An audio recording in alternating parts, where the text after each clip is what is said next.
No problem.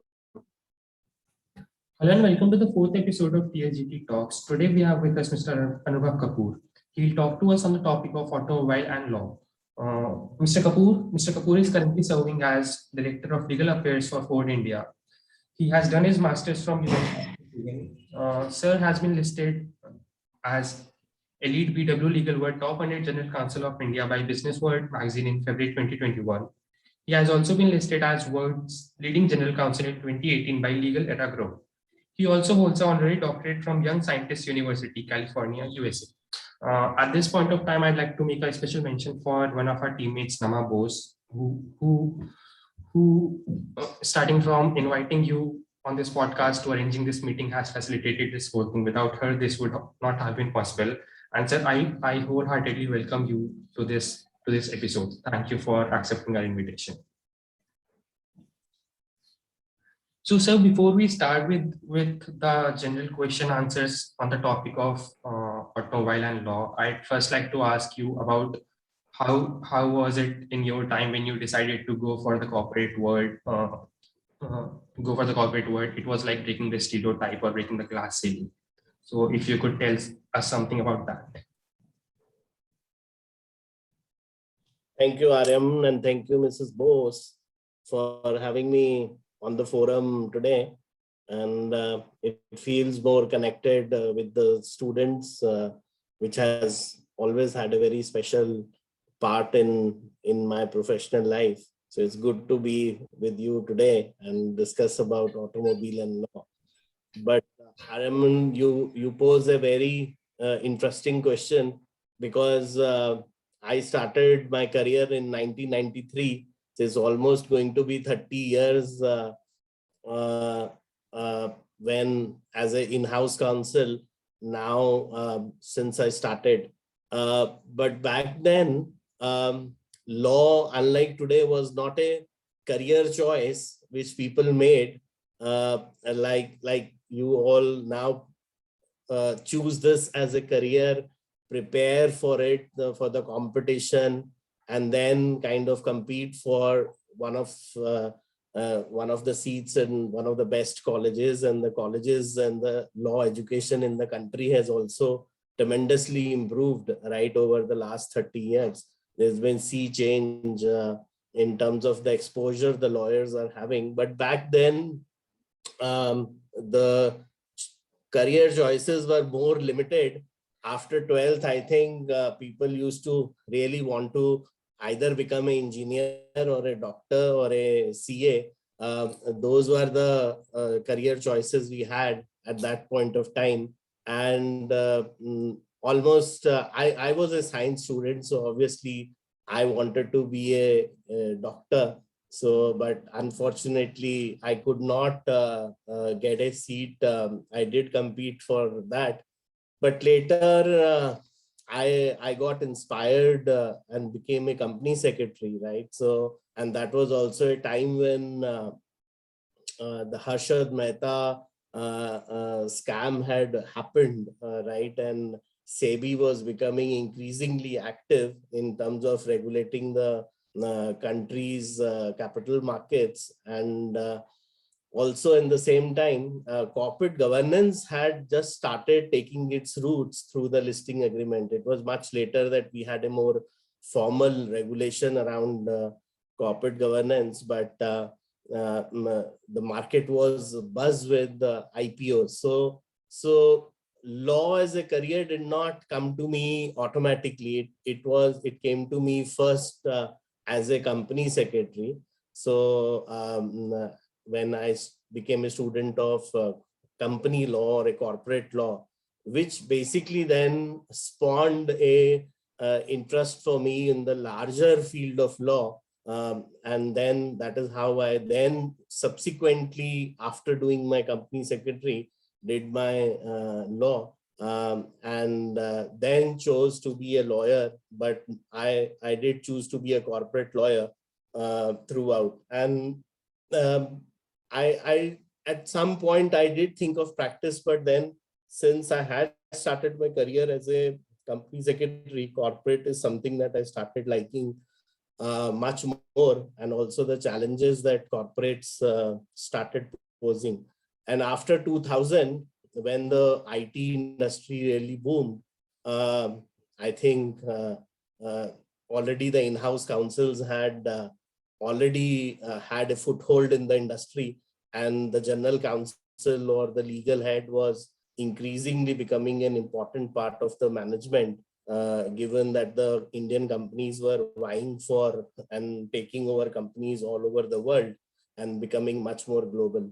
So, so obviously it was not something that happened by choice. It happened as I moved through the different fields of and the work with the companies. It just took over as my primary interest, and that is how I specialized in corporate laws and stuck to the corporate field as a in-house counsel.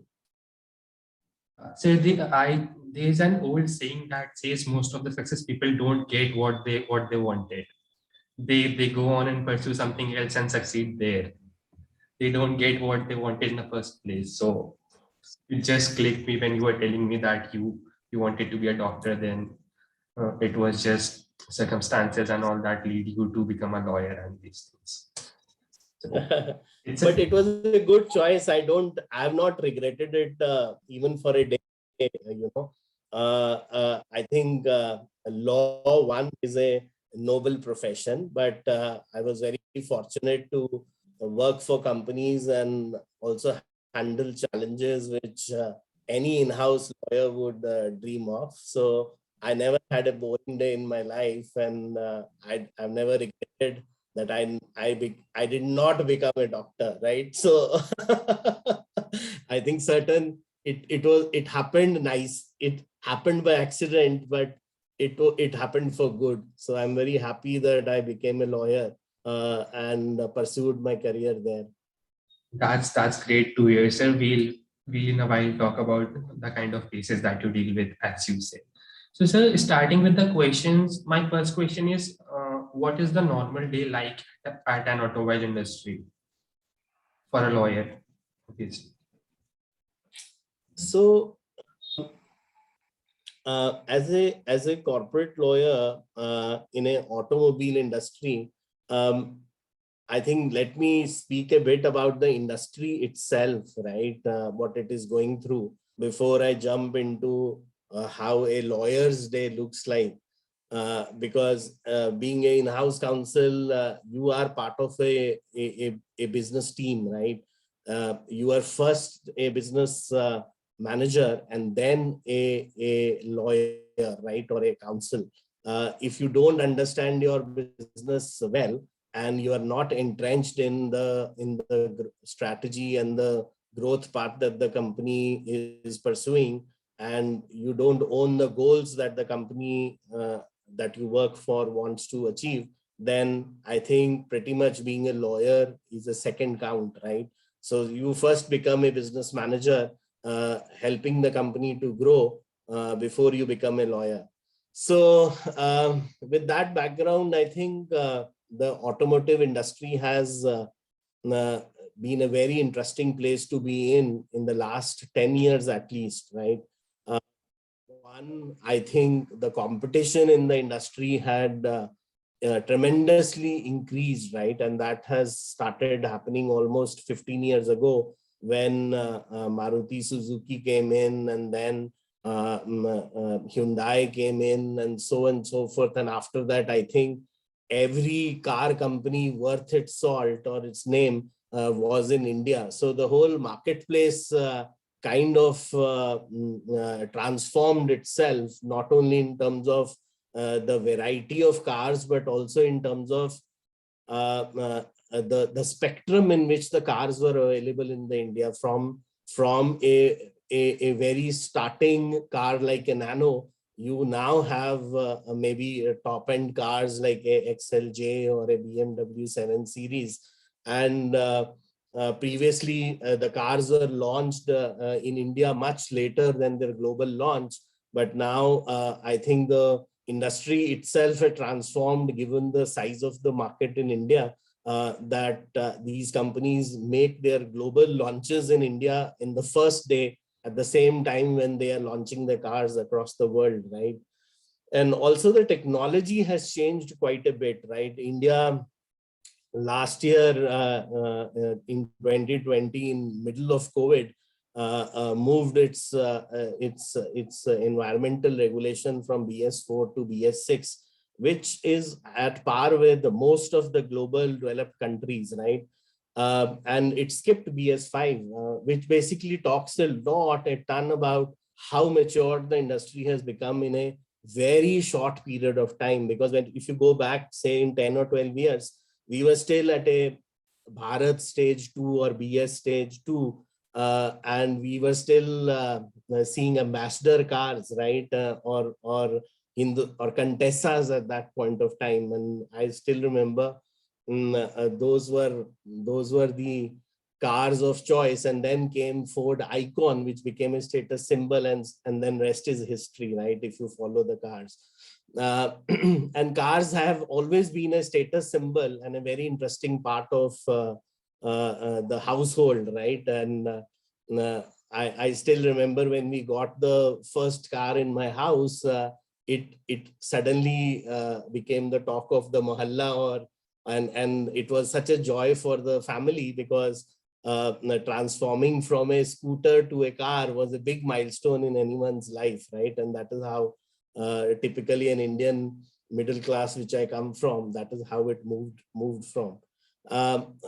So we have come a long way in the industry, right? And not only the technology has improved, the engines which were more manual have now become very electronic. The safety norms have improved quite a bit, and there has been an increased, like many notches up, we are on the environmental standards, right? I think these are 4 or 5 fronts where a lot of changes have happened in the last 10 years. Also recently, the country has, there is a national scrappage policy that is being much discussed, and also the EV policy that the government has announced, right? That is further set to change the entire industry in the coming years. So as a lawyer, I think there are 5 major areas which typically a lawyer in an automobile industry would really work for or would deal with. One, the first of course is the litigations, because a car company, and depending on where you work, if you are at OEM or a tier 1 or a tier 2, or a B2B model or a B2C model, your day-to-day work will differentiate itself. But say typically in a car manufacturing company, which is basically a B2C model, I think litigations are a major part of what we deal with on a day-to-day basis, and bulk of them come from the consumers, because it's a mechanical product at the end of it, and faults do happen. And the volume at which we sell the cars in India, given the size of the market, this is an important aspect of it. The second is the regulatory aspect of it. A car company typically has a very complex supply chain, and typically the operations are assembly line based, which requires a large amount of manpower also. So litigations can be right from consumer to dealer to labor to supplier related to even regulatory kind of disputes that you can have, right? And that's the whole spectrum of the litigations that you have. But in order to run this factory smoothly on a day-to-day basis, there is a large number of compliances that the legal departments have to also take care and work closely with other departments in the company, so that as a good corporate citizen, the regulations are followed and we comply with the laws of the land. The third set of major box that you can call is the contracts. As I told you, car companies operate in a very complex ecosystem. So there is a lot of contracting activities that the legal departments get involved. it is not only upstream contracting, but also downstream, which I mean is basically not only say we will have to have supplier contracts and then even commodity contracts and things like that, because a lot of the steel and things and copper that goes into making of the car, a lot of these things are very volatile in a given market, right? And therefore, and downstream probably is basically your dealer networks, or even the car handbook is an important legal document, so to say, right? So there are different, and of course the cars have to be stored, they have to be transported, they have to be moved across the country in different places so that we can make them accessible to our consumers. All that requires contracting and diligence at each and every stage. So obviously contracting is a large piece of what we do. The fourth piece is basically the regulatory. The cars, before they can come to the market, have to comply with the norms. The Motor Vehicle Act of India basically lays down a number of norms, including the standards at which the product should comply before it can be launched in the market. And not only it has to comply at the time of the launch, but at a regular interval, institutes like ARAI and ICAT, they are authorized to test the equipments or the cars so that they continue to comply with the environmental norms and the pollution standards.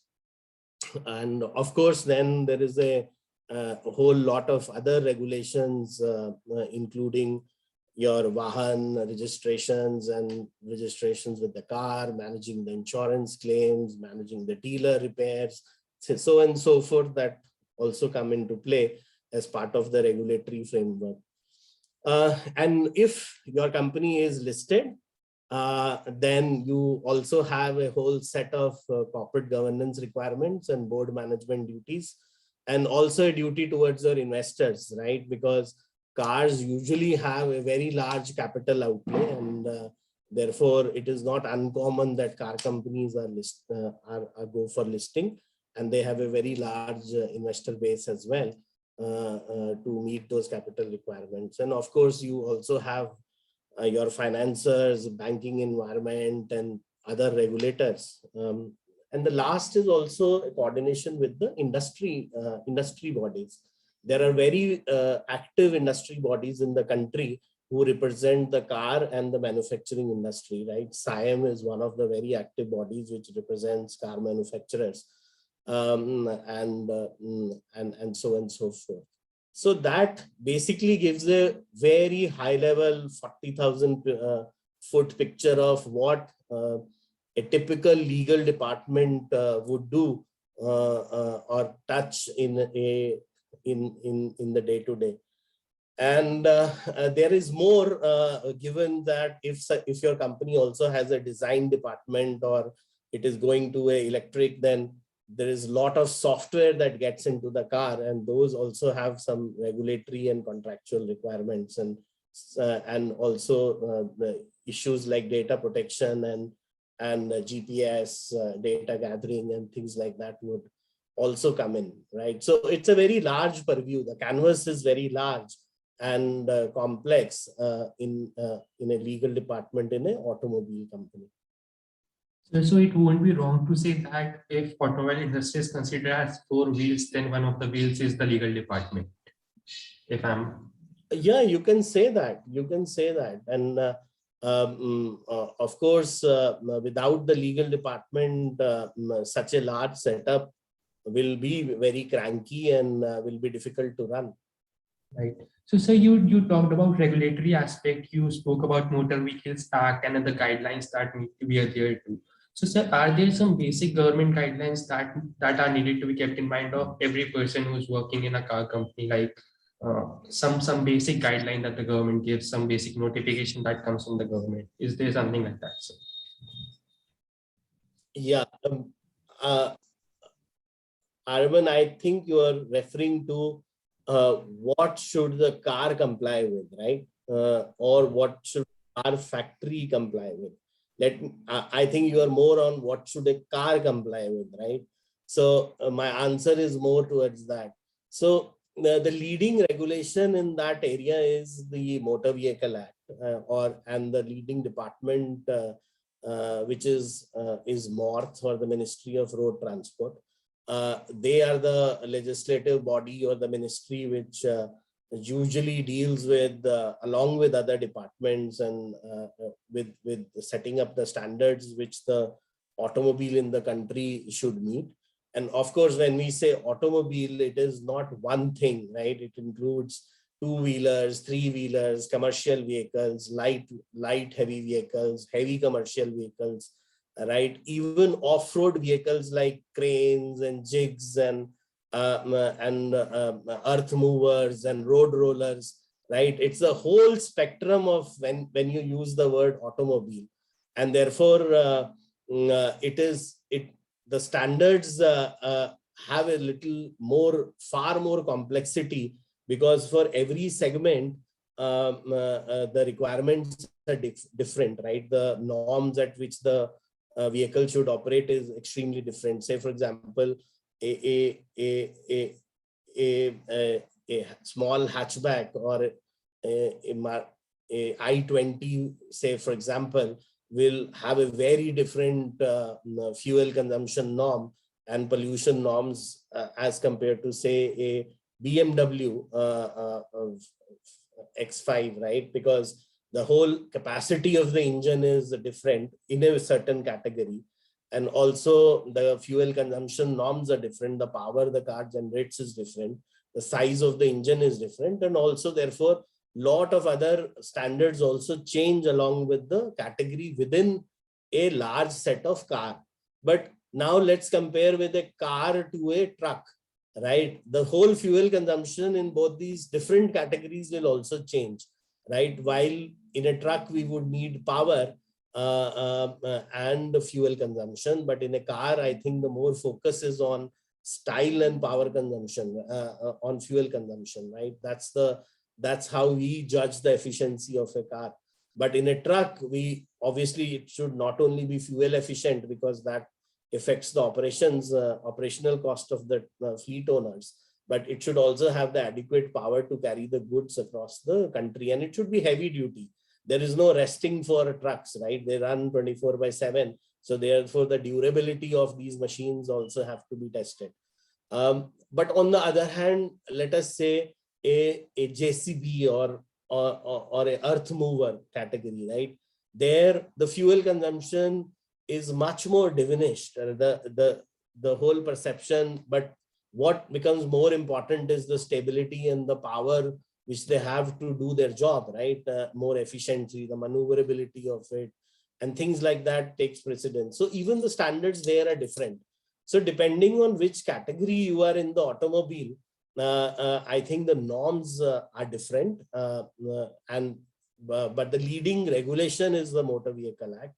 And under this, there are different regulations which are issued by the Ministry of Road Transport. And the company, depending on which category you are operating in, have to comply with those norms, right? Like, for example, I gave you a BS6 example for cars and trucks or commercial vehicles that we rolled out last year, right? So suddenly, and to give you a little flavor of what it was different, say in a BS4, if the nitrogen oxide, for example, were a portion of 10 was allowed to come out of the exhaust pipe, in a BS6, it got reduced to almost to 2 or 3. That was the difference in the emission norms that happened just with a jump of BS4 to BS6, which basically means that the exhaust that comes out of the tailpipe have to go through much more cleaner processes. The way we burn the fuel and the combustion engines have to work at a different efficiency levels, and more exhaust systems have to be fitted in the automobiles for us to make those norms, right? And also, I'm sure you wouldn't have forgotten the entire episode that Volkswagen went through doctored emission norms. Remember that incident that happened and rocked the car world, right? Those are again some of the complex regulatory issues that car companies have to be very conscious. It not only has to comply with those tough regulations, which take you to the cutting edge of technology and testing, but also be ethical in how you do, right? So many of these issues are, though they may look like simple, are far more complex and requires a very close working of the legal departments with the technology guys, the quality guys, the emission guys who work on your cars and different models. And no two models have the same norms, right? So that's another part of the complexity of especially a car company who has different models coming out in the market. So since there are different models, dozens of cars, different segments, different categories, and so many norms, like we have sedans, we have SUVs, we have hatchbacks. As you mentioned, that no two models have same norms to stick to. So, sir, how do the legal and technological team stick together and coordinate and work towards following the various guidelines that come up? So there are different departments within the company. The main departments who work closely in this kind of a compliance would be the manufacturing, the engineering and product development department, the quality department, and the government relations and the legal department. These 5 departments would usually be part of this kind of a compliance. And while the product engineering and development people know what the car models are going to be launched, and they test the cars so that the norms are identified and new models match those cars. And if the cars are not able to comply with the norms, that is where the manufacturing and the engineer quality departments would come in and ensure that the cars not only are manufactured on those norms, but the new cars are tweaked or workarounds are done, or the technologies is improved so that the norms can be met. And of course, then the cars have to be certified by agencies like ARAI before they can be launched. So it's a process of iteration and also which technology to adopt. Sometimes the norm set by the government is it may not be practical. It may not be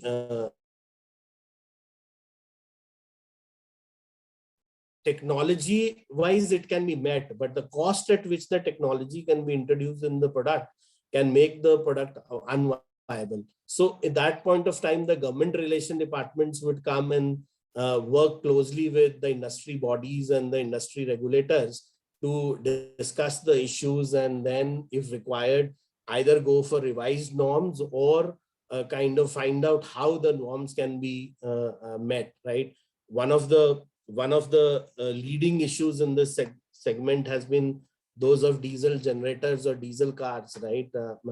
With the advent of BS6, while it was possible to reduce the emissions to a level, but it almost increased the price of the truck or the heavy vehicle by 30 to 40%, which became unviable in a situation where we had COVID in the country, and also the business was on a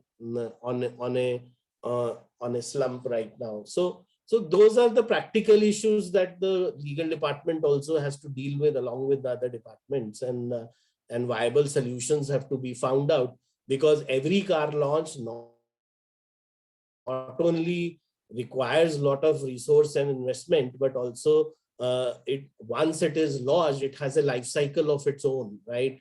It is not possible that once you sell a few cars, you just take them away from the cars. You are obligated to service them for a certain period of time and then keep your customers happy. So there is a whole life cycle when the models are launched or the platforms are launched so it requires responsibility. So these 5 departments would generally work very closely together, understand what the norms are, then find out what the appropriate engineering and technology solution would be, go through the processes of testing and certification before the car is launched in the market or sold to the customers. So you spoke about quality check, and something that we see on YouTube very frequently is one of crash dump tests that keep on happening. The companies keep posting the videos of the crash tests that happen. And in India, sir, we have seen that some of the most you call successful cars, because they are bought in uh, very large numbers. They are the ones who failed the crash test. So what is your viewpoint on the reliance that can be put on the crash tests? What are the guidelines of doing a crash test? While I'm not a technology expert on crash test, and it is one of the most complicated areas of automobile testing, but I can give you a little overview of how these things happen, right? So I think you don't do a crash test just for the sake of a crash test, right? The crash test is done in a controlled environment, first of all, and the controlled environment is, and those tests are structured in a way like there can be a frontal crash, there can be a side crash, there could be a turtling of the car, right? So there can be different real life scenarios of a crash of a test, right? So experts and organizations have designed these tests for each of those scenarios, and there is a certain expected or safe result that is expected when those incidents happen on a car, right? And these tests are now simulated in a controlled environment using computers and high-speed cameras. And the cars who go through those tests should meet those preset norms, right? And that is what the whole process is all about, right? So, and this is a serious business because a passenger, and there is a lot of technology and little things that go in the car that we don't really observe. Say, for example, a person sitting in the back, right? If the car has to have a frontal crash, his head is not going to knock. He's going to knock on the headrest of the front seat, which is more padded. If suppose there is a hard surface there, and he knocks on that hard surface, it's a split of a second kind of a jerk, right? But if he goes and knocks on a hard surface, he's much bound to be killed rather than when his head crashes on a soft surface. Similarly, for a driver, it is important that the steering wheel is built in a way that it crashes itself and not comes into the chest or the body of the driver when it is impacted or when it goes through an accident. So there are technologies now which like airbags or sensors which protect the drivers, and even the axle of the steering wheel is now coming in a crumble zone where that axle sheet will compress itself and not be the cause of death for the driver. Similarly, if it is a very severe crash, and car companies are very careful that if the driver jumps out of the car and he hits the bonus, he doesn't hit the hard part of the bonus where he is likely to crack his head or die, but he hits the softer portions of the bonnet where there is no hard metal inside. And these are the little things that are getting tested in the crash test, and engineering solutions are found and technology is applied so that the cars are becoming safer and safer. There are different kind of sensors which are put in the car, and imagine all this is happening in a split second of a time. So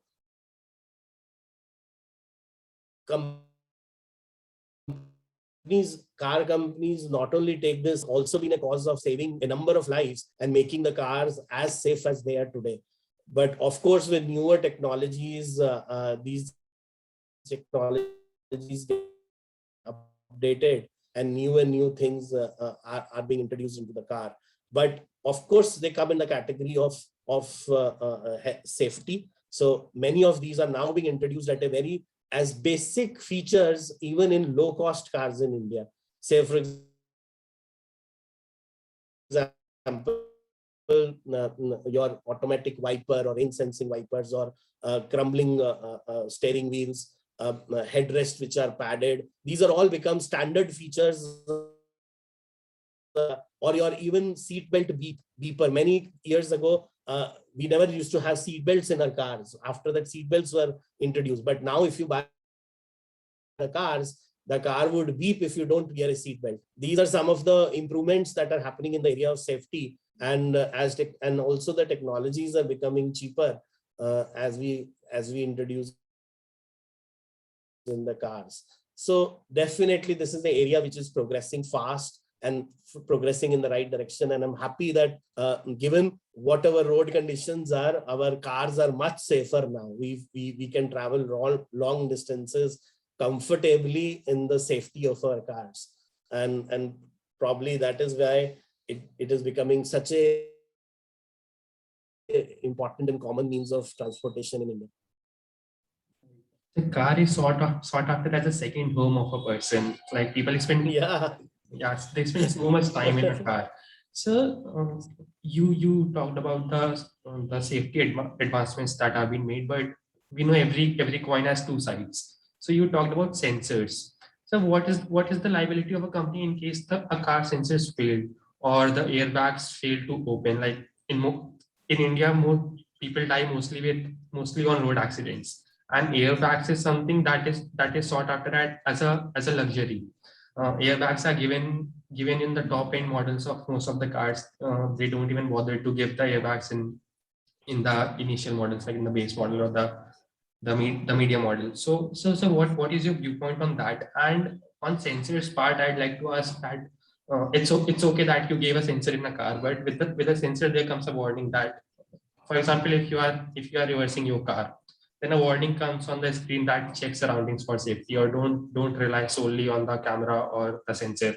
You have to look around. But how can one look in the camera and look around at the same time? So if something happens during that time, what will be the liability of the company? Who has to be held responsible? Yeah, the good question. I think we have to analyze what's the liability of each player, right? In this question that you had.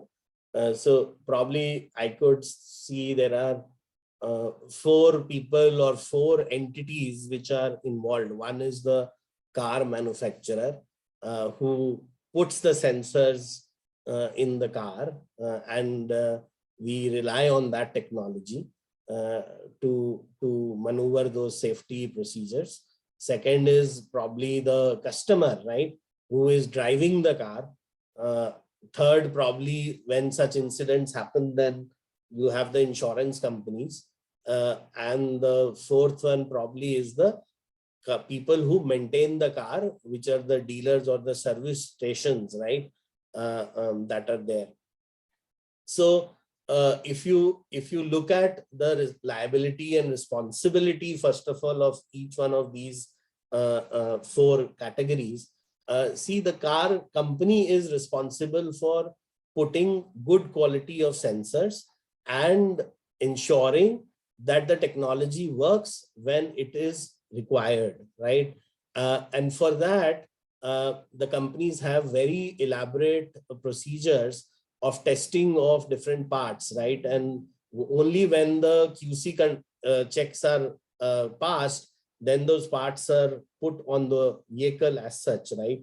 And if they are safety related sensors or parts, even more care is taken because they will be used and it could be a cause of someone's life or death, right? So even for safety related sensors or airbags, the safety checks or the quality checks are notch higher. But at the same time, please do not forget, these are mechanical parts. They can fail in real life. Nobody can guarantee that the technology will be 100%. But however, if due care is taken for putting the right quality and for putting the right technology which serves the purpose, I think that is where the car companies get absolved from their responsibility, right? And therefore, usually the rule is at a higher level, at a broad level, that if there is a manufacturing defect, the OEM or the car manufacturer will be held responsible. Otherwise, car manufacturers usually don't get responsible for that part. Then comes the responsibility of the driver or the owner of the car. The car has to be maintained and driven under certain norms and in a certain way. If the driver or the consumer does not take care of the equipment in the way it has been prescribed, and that is where the car manuals become very important, and where all the instructions are given for the car. And these things have become very efficient now, because if you see, our engines no longer, or the cars are no longer purely mechanical. There is so much of electronics now being inserted into the car. You take your car to a service station, they'll plug your car into the software and scan the entire systems. And in no time, they will be able to tell you which systems are working properly, which require maintenance, and which needs to be looked into. So the car technologies have now become extremely sophisticated, and the scans are very, very accurate, right? Not only they can understand how you are driving your car, but a lot of data is also generated by the internal systems of the car, which gives you a maintenance history, which can give you probable areas where things can go wrong for you, given your driving style. So, but it is the duty of the car driver or the owner of the car to maintain the equipment the way it requires. If you suppose don't change the oil of the car, you misuse the car, or you don't know, you are not pressing the clutch in the right way, or you don't take care of the brakes in an appropriate way, or there can be so many things, right? Or you're negligently driving. That is where I think the liability falls on the consumer or the person who owns the car for being negligent of not maintaining the car. And even in spite of, if certain accidents happen, in spite of care, that is where the insurance companies would come in. And therefore, it is almost a regulation in the country that every driver should have a third-party insurance at the least, right? And now the insurance policies have become very sophisticated. They not only cover road assistance, but also cover warranty for plastic parts and things like that, right? They even sometimes even cover for alternate means of communication if your car has gone for a repair or has met with an accident. So the insurance companies have also come to speed, and they also constantly assess the technologies and the responsibility of each and every component. And then the dealers, usually all the new car manufacturers or do recommend that you take your car to a authorized dealer and use the genuine parts, right? And there is a reason behind it. If you don't do that, and if the car parts that are inserted into the car are not of the quality that they should be, it would obviously compromise the entire quality of the car. So therefore, the liabilities have to be for each case. It is not one formula that fits all. Each case is unique for us, and we have to carefully examine in terms of where the things did not comply or did not happen the way they should have been, and then appropriate remedies have to be applied. But with all that, I must tell you, the cars now are much more durable. They give much more signals to the drivers if there are mechanical failures in the car. You would have seen from the dashboards itself the kind of information you are able to get from the dashboard itself now, and the kind of electronic components that are being put into the car, which makes it much more safer. Right. So there's this one word that has been coming again and again since we started this talk, that is insurance. And in the first answer, you talked about four components of a lawyer's working in automobile industry, and one of them was litigation. So this one question comes to my mind that do the lawyers in automobile industry deal with insurance cases? If yes, then what kind of claims come? How do you assess that it's a genuine accident or some minor isn't driving or things like those? How do you assess those things, and how a compensation is generated after that? Arvind, usually the car companies wouldn't uh, directly come into the insurance settlement. It's usually a function of the customer, insurance company, and the dealer where the car is being repaired, right? Those are the three main stakeholders that would usually come. But you can't rule out that the car companies are not named. Most of the cases, along with the dealers, the car companies are also named in the consumer cases, right? So I think as a car company, our first defense is that whether there is a manufacturing defect or not, and whether what the claim is covered under the warranty of the manufacturer. If you pass both the tests, then only the liability arises. If you fail both the tests, then this is basically a repair job which has to be done between the three stakeholders: the car insurance company, the dealers, and the customer.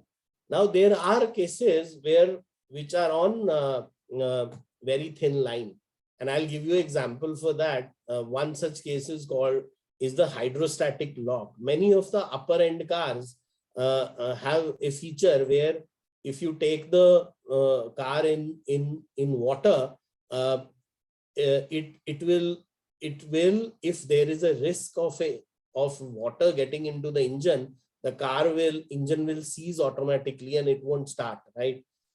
This is a feature that has been introduced in some of the high-end cars for the safety of the drivers and also for the overall equipment, because these equipments or cars are extremely expensive, and any engine failure would cost quite a lot of money, right? And it is also important from a safety point of view. But sometimes consumers don't understand this part, right? And if you look at from a pure consumer point of view, he would say, I'm in the middle of a puddle and the car stopped working, right? And that is when I needed it most to take me through that puddle, right? And that is where safety, technology, and customer needs become little fuzzy, right? And the understanding also becomes fuzzy. Most of the companies don't cover hydrostatic failures because it's a safety feature, right? And there are a number of disputes which car companies faced in this area, right?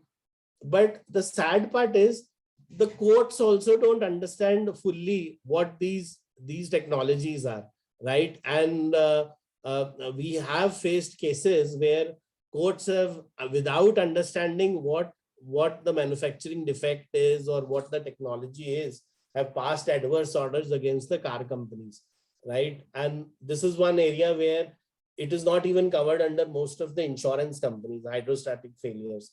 But this is now time to create awareness then among the customers that and also within the ecosystem of such cases which are not covered by the insurance companies or the manufacturing, and they don't qualify as the manufacturing defects. They are basically safety features which have to be triggered to keep you safe.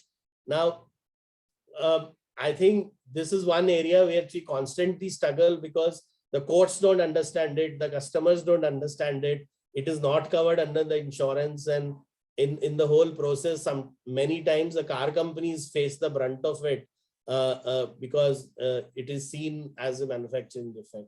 So this is one good example where the companies, as lawyers, we come in, we make the representations before different forums or the courts, litigate the matters, and usually there are several other matters where the courts have directly implicated the companies because of but in subsequent or during the trial stages, I think we kind of clear our positions. But at least at the initial stage, since the car companies are perceived to be large and have deep pockets, a lot of liabilities get strapped onto us. Basically, there are 3 or 4 principles the court strap the liabilities. One is basically the cost of the repairs, that is basically stuck onto the companies or shared between the dealer car companies and the insurance companies. But that second is the cost of replacement of a vehicle. If it has met an accident or the damage is so severe that the cars cannot be repaired. The third kind of liability is the cost incurred by the consumer to kind of litigate and attend the courts. That is again a kind of liability that we see very often in the consumer courts. And the last probably is also the compensation along with the repairs. The courts are also very liberal nowadays to grant compensation to the consumers. And with the new Consumer Act, I think the thresholds of filing complaints have also gone up. So those are some of the issues that we deal it in under the consumer umbrella. So manufacturing defect is something that you talked about throughout this this answer that you gave. We have often seen that many cars when they are sold, the companies take them back after 2 months or 3 months because of some manufacturing defects, and then they repair it and give it back. But if in those 2 or 3 months some accident happens, some misfortune happens, then in that case, what is the liability of the company? Because in this case, there is manufacturing defect. So the company will have to bear that, Ariman. Right. So, but if there is a loss of someone's life, so will there be a criminal? Can there be a criminal case against the company, or will it be a civil suit? Technically, yes, there can be a criminal case if the direct negligence is proved. But in this case of a road accident, I've never seen a personal liability come on a director because the car given was not in a fit state or there was a manufacturing defect there, right? We have procedures of recall and repair. Usually those procedures would be followed in case there are manufacturing defects. In India, we have more of a voluntary recall regime right now, but it is slowly moving to a mandatory recall regime. And that is where the testing agencies come in play.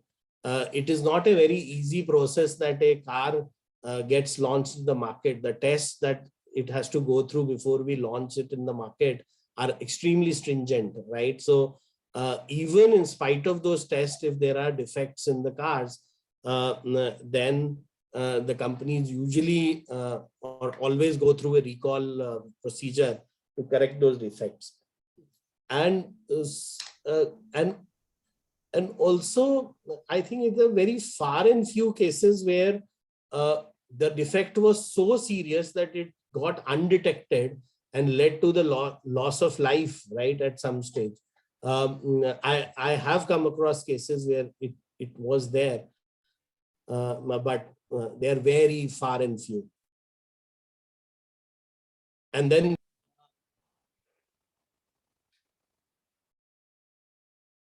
yes, sir. Please go on. Yeah, and there could also be instances where the liability can be flown down to the suppliers if the parts are of defective quality. But again, even before accepting those parts, they go through a very stringent and rigorous procedure of development and QC. So I think the overall framework within which the car companies operate and put the machine together is of a very high standard. But if such incidents happen, then obviously the car companies will be liable. So suppose in a case of fire due to some wiring defect or something, the car company will be liable. So also in the last answer that you gave, two questions came to my mind. One was this insurance question that I asked you. The other question was regarding the pollution thing that you spoke about and the responsibility of the owner to get the car serviced and those things.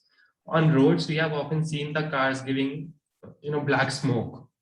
and if their papers are checked, they are like the pollution norms are fully followed. So, sir, do you think that the owners also should be made liable if in case they fail to keep their car serviced, they fail to keep their cars maintained, and because it's not just that they are saving their money, but they are affecting environment also in a bad way. So therefore, Aravind, we have forums like NGT, right, or National Green Tribunal. If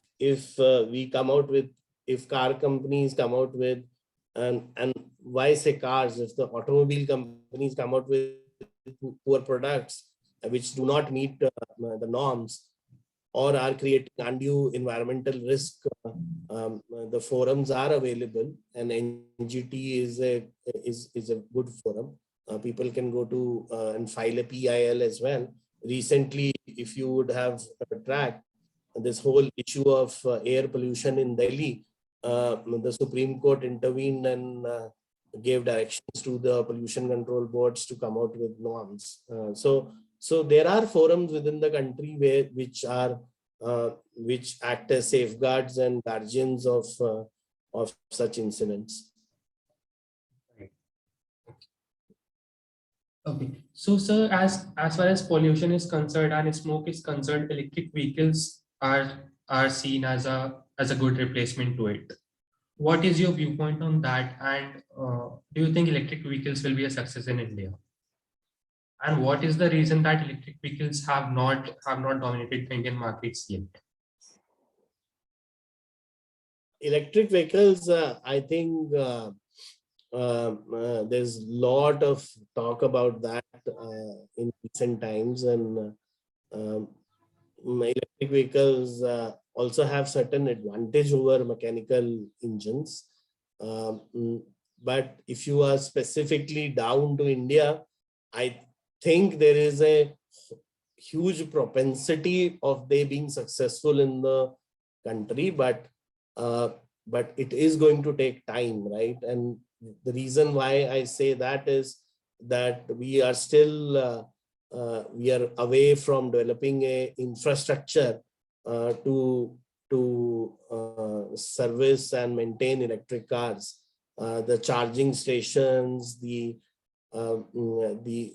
entire infrastructure for for maintaining electric cars, disposal of batteries and things like that are still at a very infancy stage.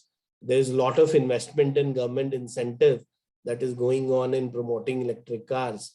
But suppose we are able to meet all that and make electric cars more viable, then I think in those cases, they are a very good solution to reduce pollution in our cities, right? Because given the infrastructure we have and how our cities are crowded, we don't need to achieve very high speeds, but we need vehicles which could commute goods and people across these landscapes or across the road. So electric cars can be a very good solution, which are less pollution and low in maintenance, and also in terms of less polluting, right? So they are extremely good potential of developing in the country. So when we talk of electric cars, the name that comes to our mind is Tesla. And if Tesla comes to mind, then driverless cars don't lag behind. Like, it's something that comes to your mind, obviously. So, sir, do you think that introducing driverless cars in India will lead to a decline in the rate of accidents that are happening? And what other safety provisions will need to be implemented if driverless cars have to be sold in Indian markets? And do you think it will be a success after all? Yeah, see, if you're talking about autonomous or driverless cars, I don't think even Tesla is introducing that feature in India with their with whatever I know of their latest launch or their proposed launch in the future, because any autonomous vehicle or a driverless technology, as you may call it, requires a very systematic laning system, and also a strict following of the rules, right? Which I think in the Indian road conditions, we are still away from there. Not that we cannot achieve that, we can, but we are still not at that level of compliance, so to say. We do see lanes across the different roads, but how many people follow it and things like that. So I think if you talk about India, driverless cars is still, I think, some time away. We will get it, but for that we'll have to make those changes and adjustments before those technologies can really become adaptable in the Indian road conditions. However, at a higher level, if you talk about driverless cars, I have seen, and I've been in one of them as well. It will reduce accidents. It will reduce insurance costs over a period of time, and there are simple reasons for that. That it takes away the human errors, right? The Tesla, you gave example of Tesla. Even other cars have this feature that if you are, which is called as a proximity sensor.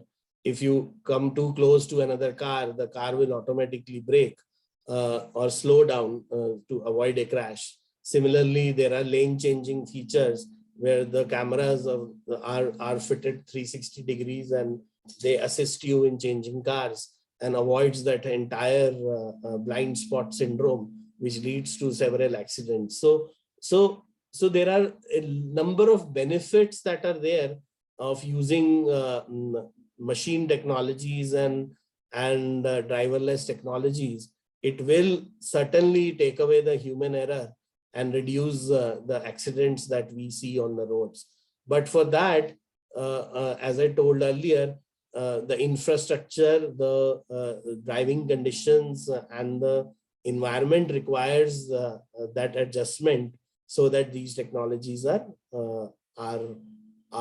successful. Right.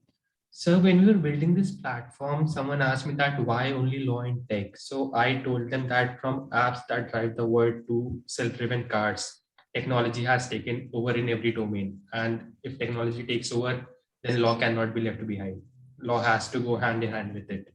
So we are seeing that there are apps also for cars that store all the information of where you go, what you do, how your car behaves, what is your driving pattern. And you also mentioned that there's a computer fitted in the car that stores all the information, and when you go for a checkup, the car company plugs it in and checks what problems you have. You spoke about GPS system. So sir, I'll come to my last question, which is what is your say on GPS and data protection? How can we as consumers be assured that the data that our car is storing, the GPS records that our car is storing, is going to remain safe? Yeah, so you are now getting into the whole entire issue of connected cars, right? And more cars are now being connected to the internet, and a lot of data are being collected by the sensors or the car's internal system. And also this whole issue of edge or GPS data that you talked about, which many softwares collect about for especially people using phones, or the cars itself is capable of sending the data through its edge systems to the computer networks.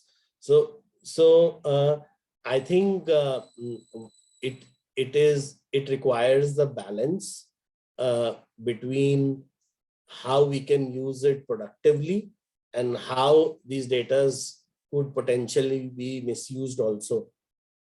India still does not have a very evolved data protection regime, in terms of we don't have a separate law on data protection. And I think once the bill that is that is proposed to be passed comes in, all these aspects are going to be covered, and we will have detailed rules like in other countries in the West, dealing with how do we use the data and what cannot be done with the data, and how the internal control systems or connected environments have to deal with other external interfaces. Those kind of procedures will certainly come, and we as compliance once the data protection bill is passed in the country. But right now these are very much in place in the West, and obviously due care has to be taken for using all the data, because many of the data, if you see at a standalone basis, is non-personal data, right? Say, for example, the health of an engine, if not combined with the name of the owner, basically is not personal data. But the moment you combine, say, the GPS data or the engine data with the name of the owner, it becomes a personal data, because once you know who the person is, you can easily track out where the person went, which market did he visited, which petrol pump did he go, where did he swipe his car, because you can very well see the GPS coordinates of where the person was traveling. But if this data is there without the personal data, it is dealing, it can be used in different ways, but it will not become a personal data, right? So therefore, there is also a separate legislation on non-personal data, which is being also discussed within in India, where the whole interchangeability of non-personal data and at what point it becomes a personal data and what are the safeguards that we should use at that point of time is also part of those regulations. So it's an interesting area, but an evolving one. I think we will see that in the future, and these discussions will become more intense as the laws become more stricter. Thank you so much, sir. We'll keep having these kind of talks with you. It's a really enriching experience for me personally, being a car enthusiast. And I think our listeners will get to learn a lot from this. I thank you on behalf of all of my team for coming to record with us. And we look forward to record more sessions with you in future. Thank you, sir. Thank you. Pleasure here. Bye.